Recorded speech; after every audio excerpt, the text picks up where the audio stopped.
दोस्तों, अगर मैं आपसे कहूं कि एक चीज है जो इंडिया की इकोनॉमी, आपकी सैलरी, पेट्रोल के दाम, इन्फ्लेशन और स्टॉक मार्केट को एक साथ कंट्रोल करती है, तो वो क्या है?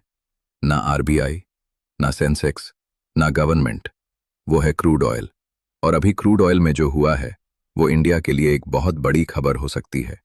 कुछ ही दिनों पहले क्रूड ऑयल ग्लोबल टेंशन्स की वजह से तेजी से ऊपर चला गया था। मार्केट्स को डर था कि middle east conflict supply chain को इम्पैक्ट कर सकता है और ऑयल प्राइसेस $120 के पार भी जा सकते हैं। लेकिन अब पिक्चर बदल रही है।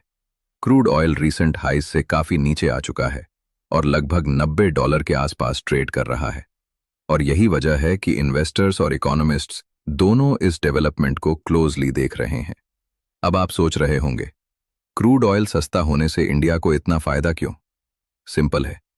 इंडिया अपनी जरूरत का लगभग 85% क्रूड ऑयल बाहर से इंपोर्ट करता है। मतलब जितना महंगा ऑयल उतना महंगा इंपोर्ट बिल। और जब इंपोर्ट बिल बढ़ता है तो रुपये पर प्रेशर आता है, इन्फ्लेशन बढ़ता है, पेट्रोल और डीजल महंगा होता है और कंपनीज की कॉस्ट्स भी बढ़ाती हैं। लेकिन अगर क्रूड ऑयल $90 के आसपास स्टेबल रहता है तो इंडिया हर महीने हजारों करोड़ रुपए बचा सकता है। इन्फ्लेशन कंट्रोल में आ सकती है, रुपए को सपोर्ट मिल सकता है और आरबीआई को इंटरेस्ट रेट्स को एग्रेसिवली बढ़ाने की जरूरत कम पड़ सकती है। यानी इकोनॉमी के लिए एक पॉजिटिव चेन रिएक्शन। और स्टॉक मार्केट, वहां भी इंपैक्ट बहुत इंटरेस्टिंग है। सबसे ज्यादा फायदा मिल सकता है एविएशन कंपनीज को, क्योंकि उनका फ्यूल कॉस्ट डायरेक्टली कम होता है। Paint companies, chemical companies, logistics companies और कई मैन्युफैक्चरिंग बिजनेसेस भी लोअर रॉ मटेरियल कॉस्ट का बेनिफिट ले सकते हैं। बैंकिंग सेक्टर को भी इनडायरेक्ट बेनिफिट मिल सकता है, क्योंकि लोअर इन्फ्लेशन और बेटर ग्रोथ क्रेडिट डिमांड को सपोर्ट कर सकती है। लेकिन स्टोरी का दूसरा साइड भी है। मार्केट अभी सेलिब्रेट कर रहा है, पर रिस्क खत्म नहीं हुआ।